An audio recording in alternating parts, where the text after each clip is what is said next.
Flying is in a bit of a mess. It feels like it's become that last ace up the sleeve for Blizzard and the last remaining shiny carrot at the end of a stick for players to chase.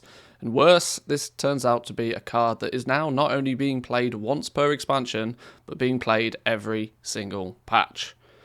We learned to be able to fly at level 30. We learned to fly faster at level 40. Yet each recent expansion has required us in some way or another to learn how to do this again.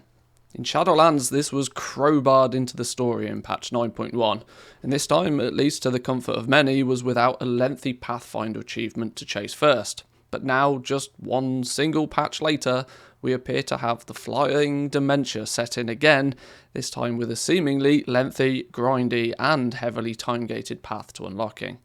So we have ourselves a problem, and one that I want to draw a little bit of attention to nice and early, mainly as I feel that doing so in the early stages of development means that this feedback can at least potentially be looked at before it's too late.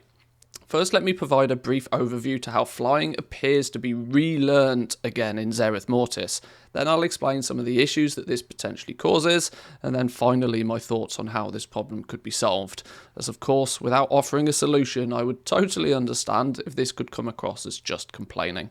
So the main progression in patch 9.2 in Zerith Mortis is the Cipher of the First One system, a seemingly optional, choice-driven way to build up your ability to conquer each corner of the zone along with your new little buddy Pokopok. Each column is first unlocked from left through to right, and once the column is unlocked, you are free to research any of the talent points below it, in the order that you desire. These abilities are going to offer you a selection of perks and customizations while you progress through what Zerith Mortis has to offer. Each node requires a preset number of ciphers to unlock it, and then a set time before the research will be complete. The ciphers themselves are found throughout Zerith Mortis, either by completing daily quests, looting treasures, or killing rares. The usual stuff we've become accustomed to when playing in any patch zone. Now, all this being said, how does any of this have anything to do with flying? Well, it's pretty simple. You don't unlock flying in Zerith Mortis until you have farmed enough ciphers and researched every single node on this tree. Now, this is going to be no mean feat, considering there are multiple nodes on this with research times just short of 1 week long.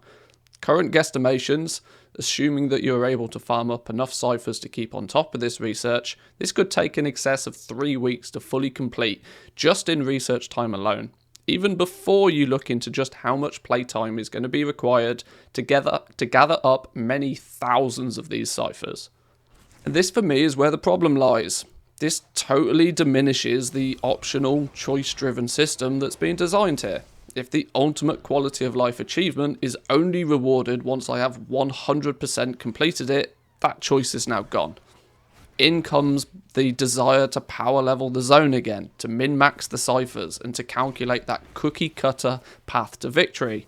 A playstyle, at least, which, as far as Blizzard's own publications are concerned, seems to be the exact opposite of what they set out to achieve.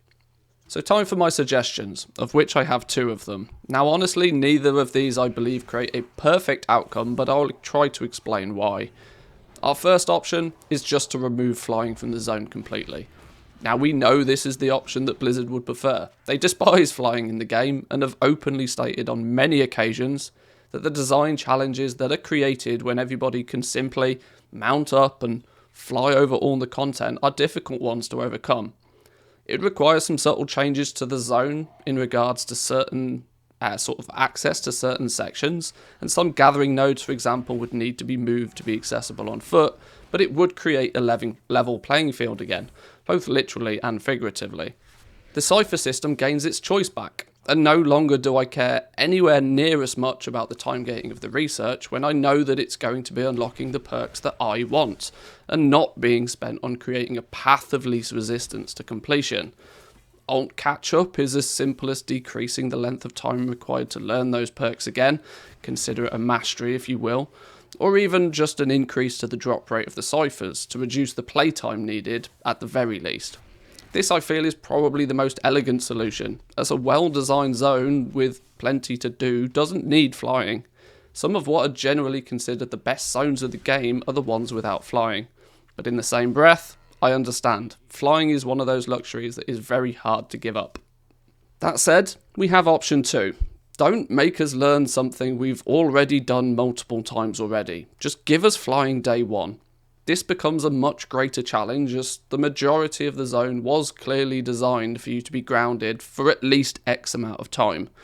The jumping puzzles become void when you can just fly, and against many people's liking, not actually being able to fly in a zone is a fantastic way to gate sections of a zone, although those demon hunters and goblin gliders will probably always have the last say.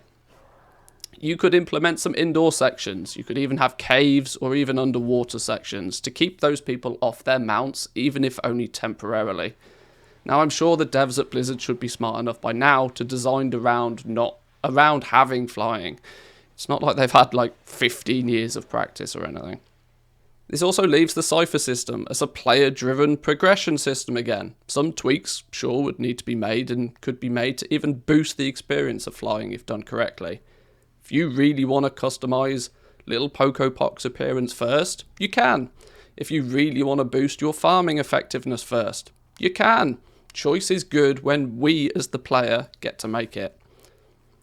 Now, I know neither solution I've presented will probably please everybody, as this is rarely achievable, but even still I believe these are two solutions that are much more elegant than what appears to be planned for patch 9.2 and Zerith Mortis. So let me know in the comments down below, which would you prefer? Or are you content with the way that it's being designed currently? Now, maybe somebody at Blizzard will be watching and take note, but if we don't speak out, the chance of change is slim.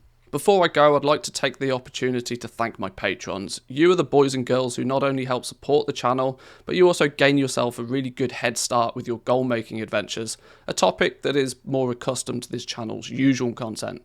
Thank you to my regular viewers and to all of those that have ever smashed that like button.